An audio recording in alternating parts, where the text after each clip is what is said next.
darkest nights, when things seem so broken, it's hard to shine, but I still try. I'll be the last one left when the lights go out. I'm down to one last breath, but I can't stop now. We all fall down sometimes, yeah, but that's just life. So cross my heart and hope to die. Baby, I was born to fight. Good afternoon and welcome to another Stop Chatting Let's Get Fit with James and Jenny. And today we are going to be waffling on about nutrition. I think we're just going to have a talk around gut health maybe. We've got a lovely guest coming on to join us shortly. So it's great to be here again. I can't believe where the last week's gone and we're here again already. It's come around so quickly. I had an absolutely insane week last week. I was writing my post on LinkedIn on Friday about what I'd done, and I was like, how have I survived this week with all this going on? But it was nice to have a bit of a chill out on the weekend. Did you have a chilled one? Or was it was all right actually. Caught up with, I know it's really dull, a whole lot of housework this weekend, which was really exciting, but also went to a roller disco on Saturday night. Nice. Down in Wigan. Wigan. So that was, didn't break anything, so as far as I'm concerned it was a success. So I haven't been on roller skates for about years. Sounds more exciting than my weekend. I went shopping and watched some films, and that was about it. So I just did nothing, which was nice because you need to rest, right? Yeah, rest and recovery. It's all there. So today we've got a guest coming on shortly. Her name's Wendy. She is all the way from Hong Kong, which is excellent. So we'll bring her on shortly. So we're going to talk a little bit on nutrition, right? So gut health, not really my thing. I know about probiotics and stuff like that, so maybe you two will have more input than me. But I suppose we could talk about other nutrition as well, can't we? Just to see what comes up. Yeah, that's it. So yeah, let's bring Wendy into the conversation, and then I'll change the screens around. Hope you're ready, Wendy. 3, 2, 1, and here we are. How are you, Wendy? You all right? Good, thanks. Hi. Thank you, James and Jenny, for having me today. Hello, everyone. It's a joy to have you here, Wendy. So what time is it in Hong Kong just now? It's 8 p.m. So it's 8 hours behind the UK. I'm sorry, I'm 8 hours in advance of the UK, I should say. Sorry, I'm a bit nervous. We're all nervous, don't worry about it. So nearly bedtime, Wendy. Nearly sleep time. That would be about my hour before bed here. So yeah. Well, Wendy, why don't you tell us a little bit about what you do, and then we'll kind of see how the conversation goes from there. Absolutely. So hello, everyone. I'm a health and happiness coach, and I help business owners, corporate leaders, and high achievers to get better sleep, reduce their stress, and release weight, as well as not feel guilty about eating the foods. And I help them to gain something what we call food freedom, which is the ability to eat whatever they want when they want. Also, the ability to not eating the things that they wish they didn't eat. That's the ultimate food freedom. And I do this through a health coaching program with a focus on nutrition and psychology. So as James mentioned, I'm based in Hong Kong, but I work with clients all over the world. Fantastic. I need to eat what I want when I want, and then I'll be happy. There you go.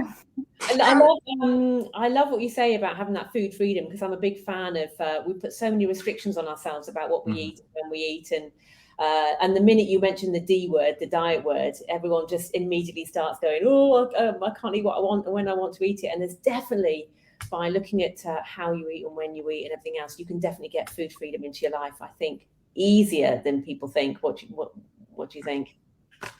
Yeah, I agree. In fact, in my health coaching philosophy, we use the word diet a bit differently than what other people might think. So we think diet is a way of life, not an alteration to achieve some sort of like short-term goals, such as trying to fit in that dress, or going on a photo shoot or something like that. Yeah, no, absolutely. I'd agree. Diet. So when you talk about diet is just what you eat, as opposed to I'm going on a diet for a set amount of time. Yeah, definitely that. Oh, Oh, it's changed around. Yeah. What happened there? I didn't even touch anything. Yeah, so nutrition, yeah, it's probably the hardest thing for most people, isn't it, when they're looking to change their lifestyle.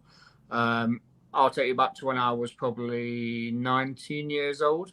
I was weighing in at 19 stone, right? I was obese, and that's what sort of got me into the health and exercise about that point. So changing those habits, we talked about habits last week, right, Jenny? And those habits of changing the foods that I ate was probably the hardest part of it. Going to the gym was easy. I could do that 5 times a week, no problem.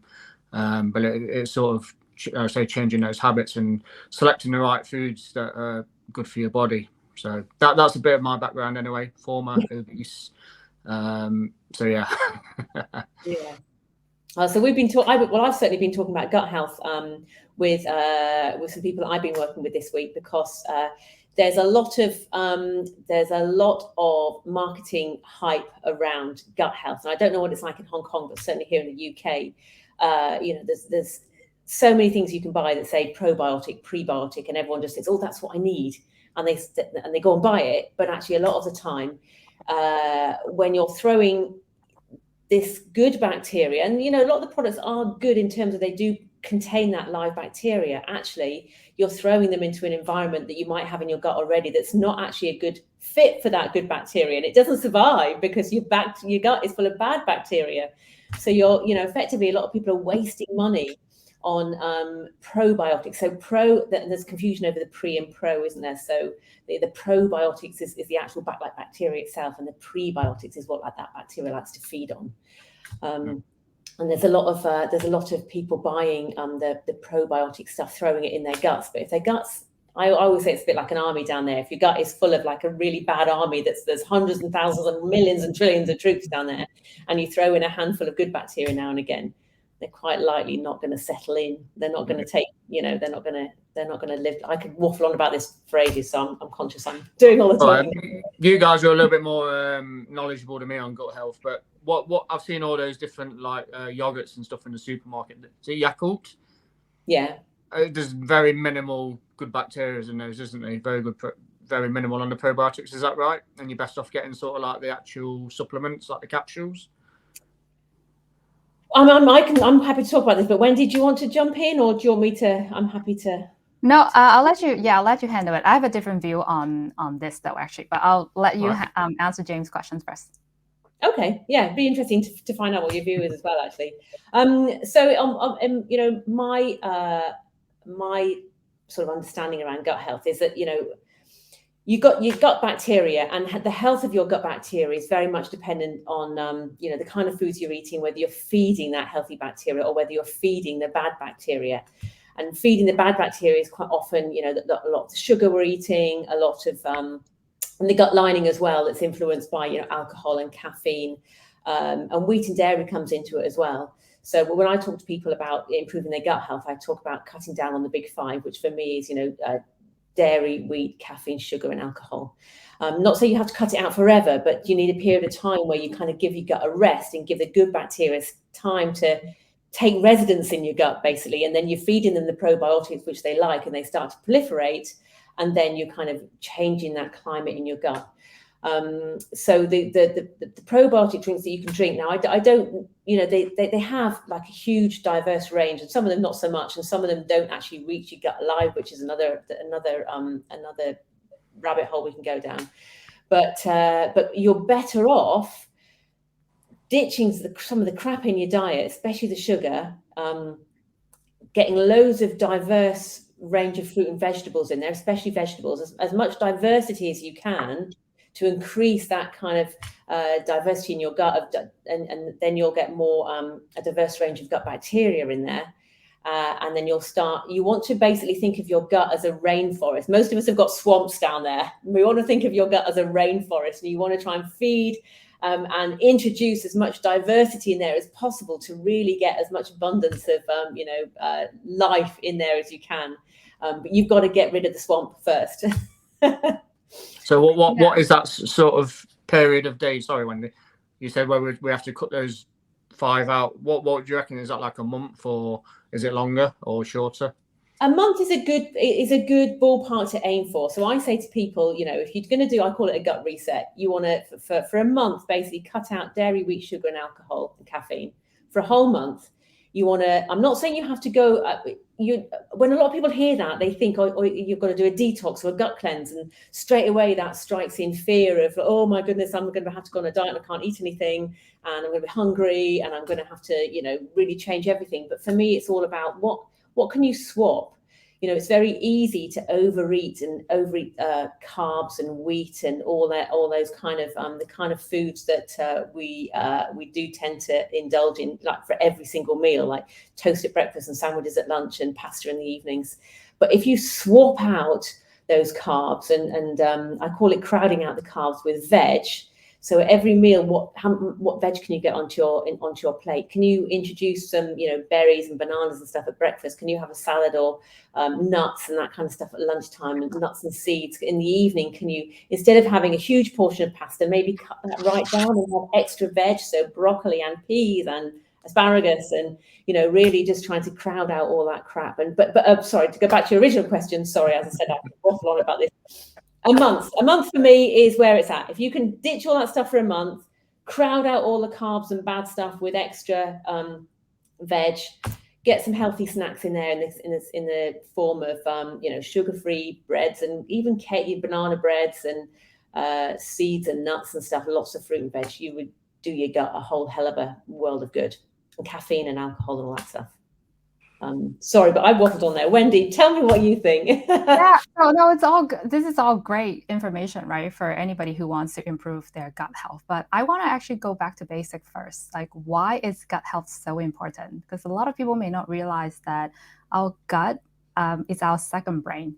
It has a lot of our gut produces a lot of neurons that can feed up to the brain. So the gut and the brain has connections. So the brain would controls our motility, our secretion, nutrient delivery, and also the microbiome balances, right?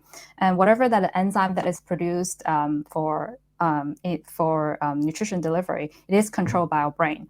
But at the same time, the gut is controlling our neurotransmitters because the gut produces the majority of, if the gut is healthy, it's producing the majority of serotonins and melatonins.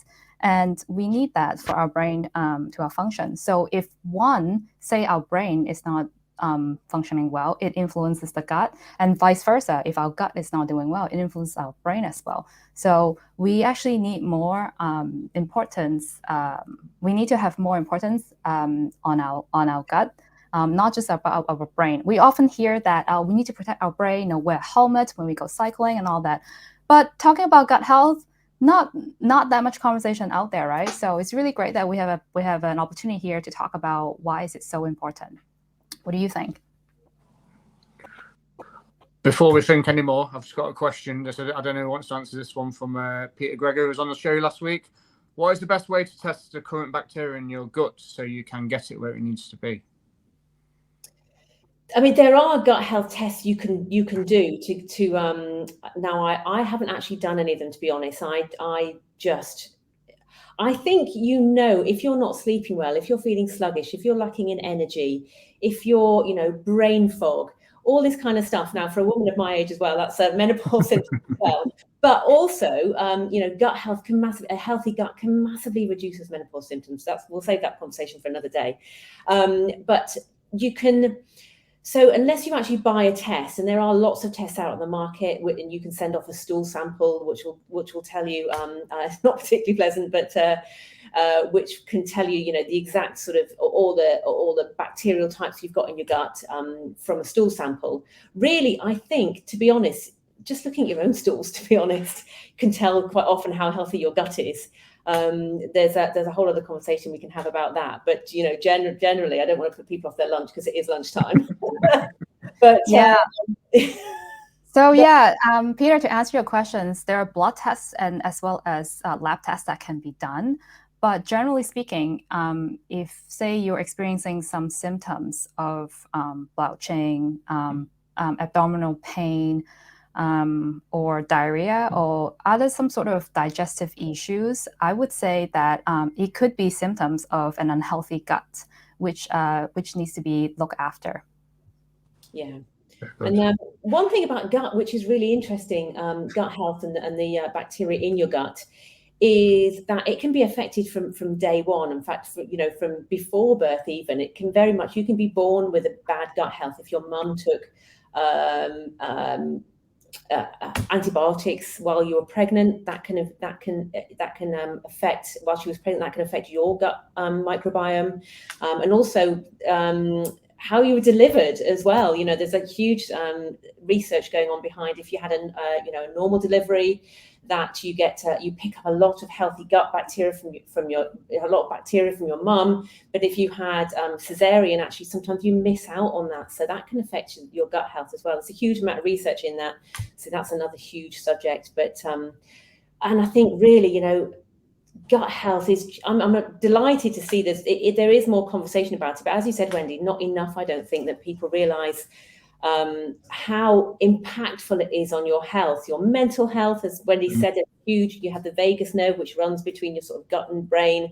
That connection there is huge. And also skin complaints, eczema, rashes, mental health as well. But that can all come back to the gut health as well. Allergies, that's the word I'm trying to think of, can really be affected by the health of the gut and your bacteria, the health of your bacteria in your gut. Yeah, and I also want to add that a lot of the diseases that we have these days actually started in our digestive system. So therefore, it's really important to get our gut healthier so that our body can run more optimally. So maybe I can talk a little bit about what are the things that will damage our gut. Okay, so antibiotics is one of them. Preservatives, highly processed foods that have a lot of these preservatives, it's also will damage our gut.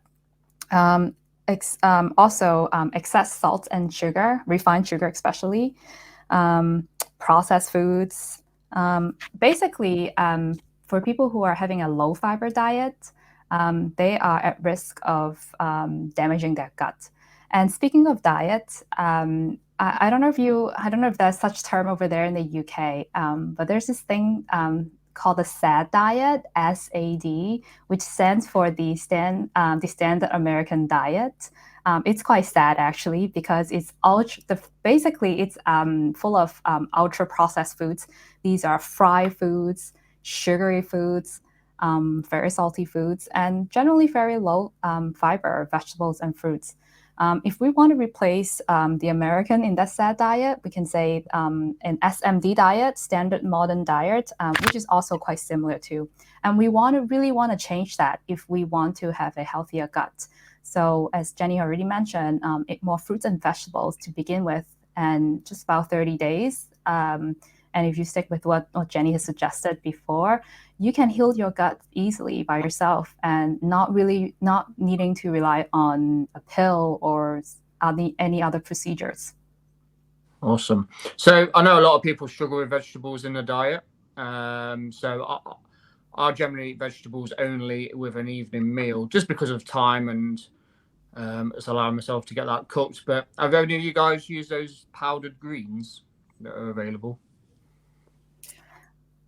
I generally go with natural foods, whole foods, and not so much on packaged and processed food as much as possible, just because I can get more nutrients that way from natural and whole foods.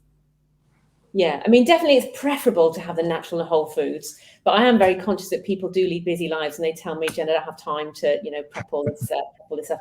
Generally what I do when I'm making my evening meal is, I do get up quite early as well in the morning, so I can do this for myself in the morning, but I recommend that people do this in the evening, is prep a smoothie. So basically I've got a really simple smoothie maker.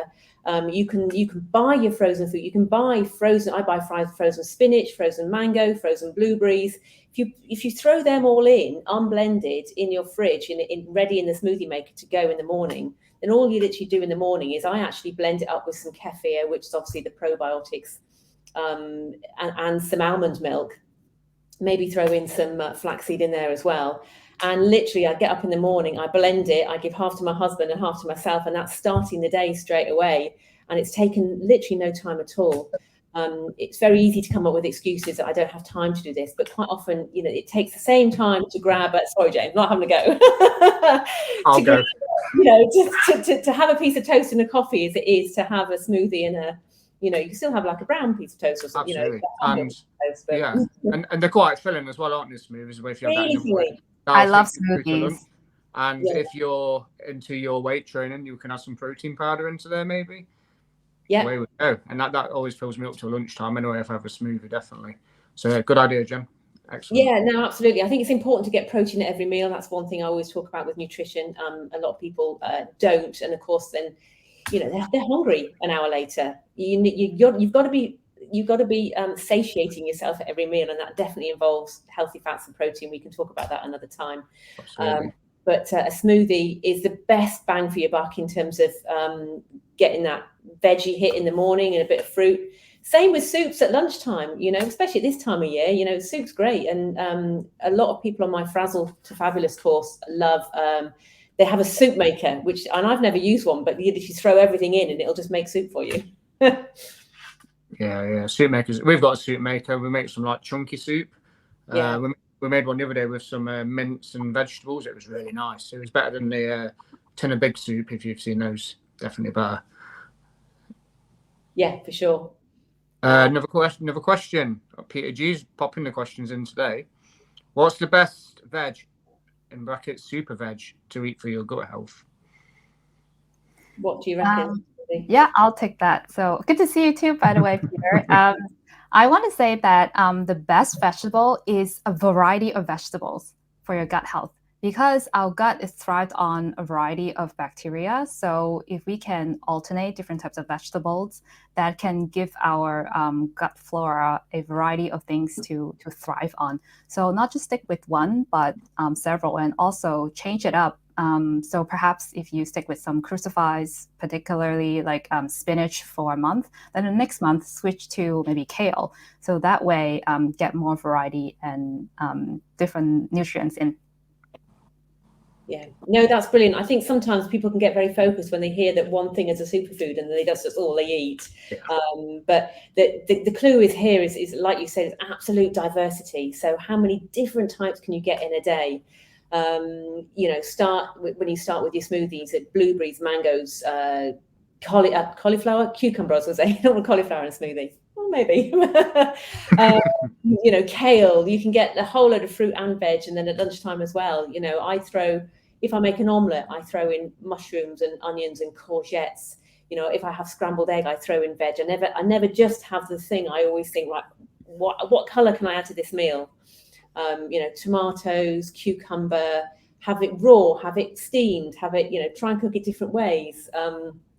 There's not really, like, you're absolutely right, Wendy, there's not real one super veg. I would say there's just, you need a variety for sure. Yeah, I don't believe there's such thing as super veg or superfood either. So superfood is actually a marketing term. So it's trick us to buy a particular product. I can tell you what superfoods are. Go on. Water. Yeah, James, you got it. Water as well, right? Water, air, fruits and vegetables. Just stick with the basics. These are superfoods because we need them. These are a necessity for us. Yeah. We can't argue with Popeye though, can we? Because Popeye only ate spinach and he's got big biceps. So they gave him the power, right? So spinach. I think you do have to be super aware. I mean, like you started to talk about, and I probably went off the track completely, James, about supplements. Yeah. People can spend a fortune on supplements. The marketing industry is very clever. It says, probiotics and prebiotics. Prebiotics is generally fiber and you get that from your veg. But of course, you stick these labels on food, superfoods. Yeah. And people go, oh, that's what I need. And supplements and stuff. You can get so much of what you need in your diet. Now, it's not to say there's not a place for it if you can't get it into your diet. Green powder is better than nothing at all. But that is having your actual veg. But I think with supplements, the clue's in the title, right? It's if you can't get that in, then you need to supplement it, right? And I've seen it with people who train. They're just like, oh, I can't get my protein in. should I just have 5 shakes today? I'm like, no, eat proper food. Get yourself into those habits of having protein at every meal. If you still can't do it, you can't hit your target, have a protein shake after training. But it's just getting out of that lazy culture of not preparing right and making the time for ourselves. That's my opinion anyway. So No, I agree with you on that, James, especially for those who are more, let's say, money conscious. You get better bang for your buck if you eat the actual food, the whole food first, and in terms of your return on investment absorbing the nutrients, because supplements, it's manufactured, so it's secondary for the body to absorb it, and the body is best to absorb natural and whole foods first.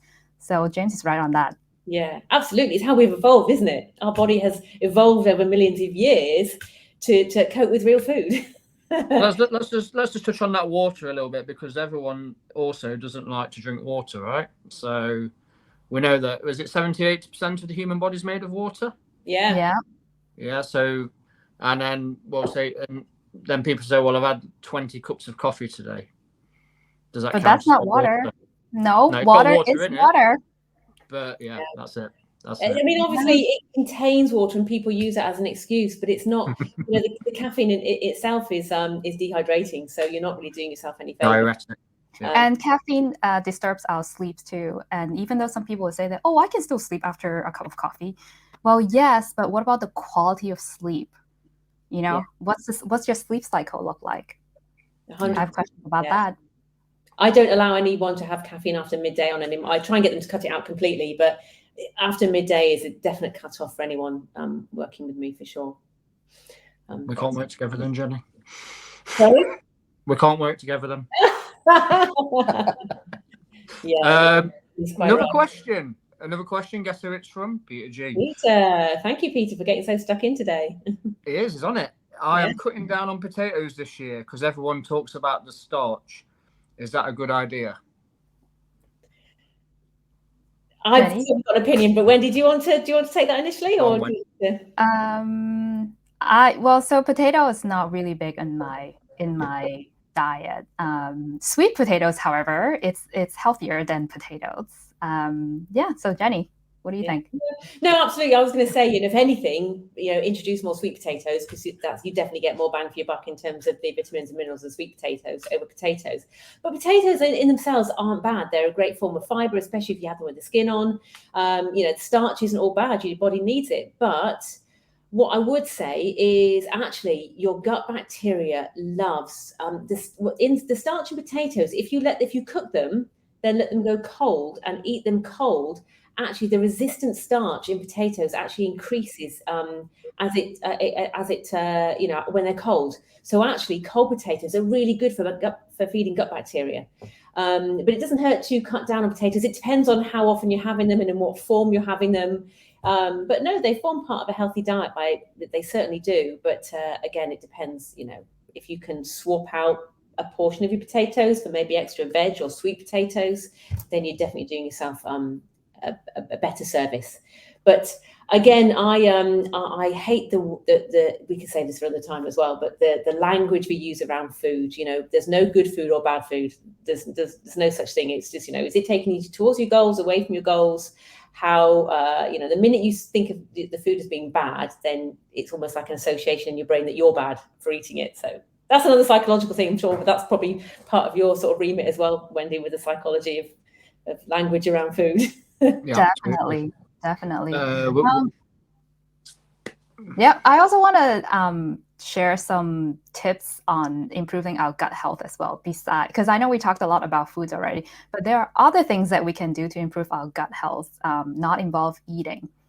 So first one is go out for a walk, especially walk in nature, because it can help lower our cortisol, which is the stress hormone, and that is already can help improve our gut health. Also get some, while you're going out on a walk, you can also get some vitamin D from the sunlight. So I know in the UK, it's not always sunny over there, but even when there's daylight, there's already sunlight. So don't need to stress too much about that of if it's overcast, say I'm not getting my vitamin D. And definitely getting enough water, as James already mentioned too. So.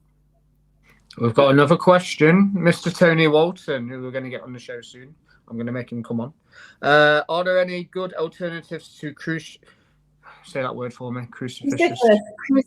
Crucifix. Vegetables, particularly for an underactive thyroid. Sorry, excuse me. Wendy, do you want to say that? They're good alternatives. For an underactive thyroid. I'm not so sure about this one. So, Jenny. No, to be honest, no, I'm not. I'm not big on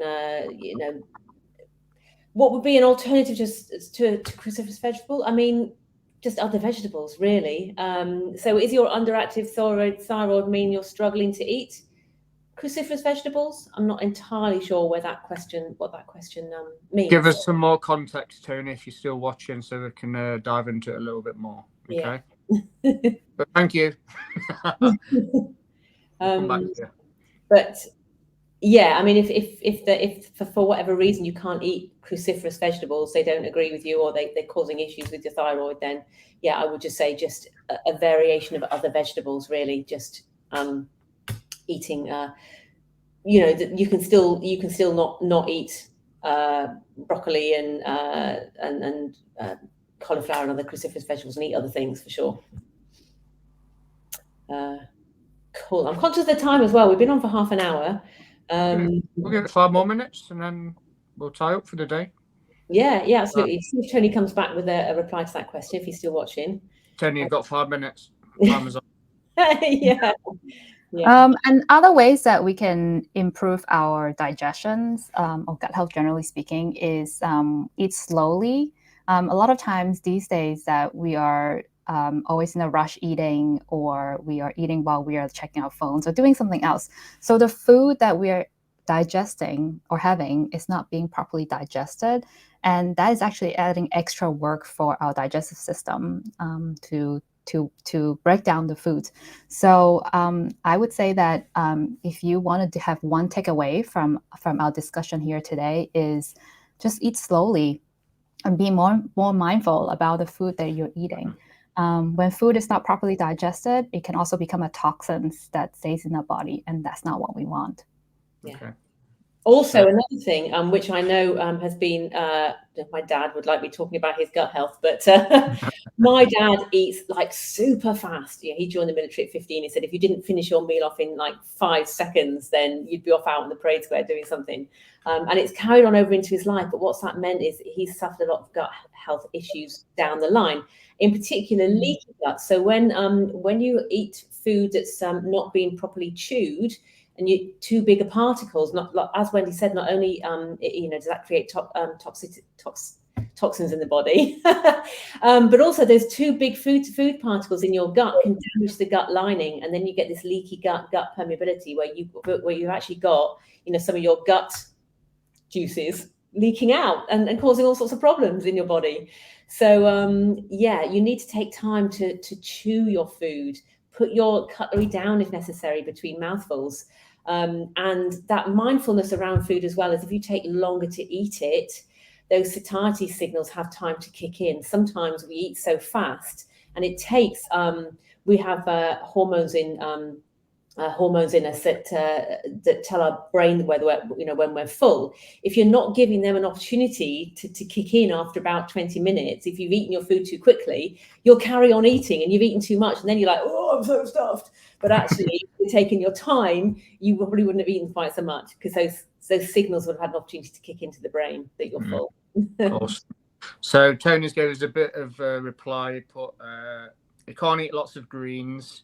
And on the other comment, he put Brussels sprouts and broccoli. Brussels sprouts and broccoli. Brussels sprouts. That's a new one for me. Yeah. Can't eat lots of greens. I'm a guzzler. Yeah, Ed, definitely slow down. But yeah, can't eat lots of greens. So I might look into that a little bit more. That's probably something that I need to improve my knowledge around in terms of thyroid and greens. But there are, sweet potatoes, cauliflower. Is it greens or is it vegetables? I think it can't eat a lot of greens. So yeah. So yeah, it's Definitely want to make sure you've got lots of fiber, though. It might mean that someone like yourself does need a supplement. As I said before, I'm not a nutritionist. I'm nutrition qualified, but I don't have the depth of knowledge that perhaps a nutritionist would on that. Ed now with another comment. Mindfulness around food is my big takeaway from this. I am a guzzler. I'm glad. Yeah. Just by slowing down your food intake can already be a start of improving your gut health, I would say. Yeah. Absolutely. Well, it's more enjoyment when you're mindful around food as well. You take your time, you taste it more when you slow down. Sometimes you guzzle food so quickly, we don't even taste it barely, or we're watching the telly or on our phones, or we're working. You're not tasting the food. You're not getting that food experience as well, which I think we rush through sometimes. Yeah. Absolutely. And also, when we are more mindful and slow down to eat the food that we're eating, we might be surprised that the food that we think it was so tasty or so good might not be as good as we think that they would be. That's a big one for chocolate for me, actually. I used to buy some really rubbish chocolate, and again, we might save this for another time, but when you have sugar, you're naturally, the evolution has programmed us to gorge on sugar. So we kind of eat it without even thinking about it. We slow down and you actually really taste that piece of chocolate. Actually, that's not very nice chocolate. And that's what got me more onto dark chocolate, because I will now just really slow down. I'll have a couple of squares of really good quality dark chocolate. You could really taste it. You're like, that's all I need. You don't need to taste dark chocolate. It's disgusting. Dark chocolate? Well, chocolate actually does not taste it does taste nothing or taste really bad. It's just that nowadays a lot of sugar and other things are added into it to make it more tasty. Same with caffeine, actually. Coffee. Try drinking cold coffee. Let me know what you think. I'm not talking about iced coffee. I'm talking about a hot coffee that just sits there and then become cold. What do you think it tastes like? I do that sometimes when I forget about it. Okay. And what do you think of it? I can drink it, but I'd probably put it back in the microwave. Yeah. See, that proves my point. You didn't like it as much. You have to alternate the temperature to make it more enjoyable. Yeah. Same thing with chocolate. It's added so many other things in there that make it more enjoyable. Yeah. Brilliant, guys. Well, I think that's a good show for today. You guys happy with that? Yeah, really enjoyed that. I've definitely learned a few things today, and I hope the viewers have too. Let's just go around and, like I say, we can all tell people where to find us if they're interested in knowing more. So I'm going to start with you, Wendy. Give us some social media, websites, whatever it may be, where people can find you. If they're interested. Absolutely. Yep. So please connect with me on Facebook. My Facebook link is facebook.com/wendy.w.tang, my surname. Thank you. Awesome. Jenny? Jenny, Go Health and Fitness on Facebook, my Facebook page. Give It 10 Jen on Instagram, Jenny Edmondson on LinkedIn. And my passion at the moment, as we've spoken about before, is Give It 10. So I'm doing a live video every day this year. Give It 10 tips of moving more in your day. They're really good as well, Jenny. I would say the stuff you probably don't think about, right? And they're definitely there to help you just to start those habits. Finally, from me, Bodyfix Coach on the social media platforms. We shall be back next week at 12 o'clock midday. If we can't get a guest on, it'll just be me and you, Jenny, chatting shit. I've got a few people who are keen to join, so we might get one of them up for next week. Well, we can have up to 10 people on the broadcast, so we could also have a big group conversation. We might not get as much in, but Lainey Walker, hi from Elgin. Does anybody know that person? Yeah, hi Lainey. One of yours. Hi Lainey. Well, we'll call that a day then, and we'll be back next week. Any final thoughts? I think Wendy summed it up really well, actually, about being more mindful around food, slowing down. I think, the media would have us overcomplicate this stuff, but it's not really complicated a lot of the time. It's quite simple. Awesome. So if you watch this broadcast back live, just drop us any further questions and we'll get back to you with some answers. And that's it for today then. Thank you very much. See you later. Thank you. Darkest nights, when things seem so broken, it's hard to shine, but I still try. I'll be the last one left when the lights go out. I'm down to one last breath, but I can't stop now. We all fall down sometimes, yeah, but that's just life. So cross my heart and hope to die. Baby, I was born to fight.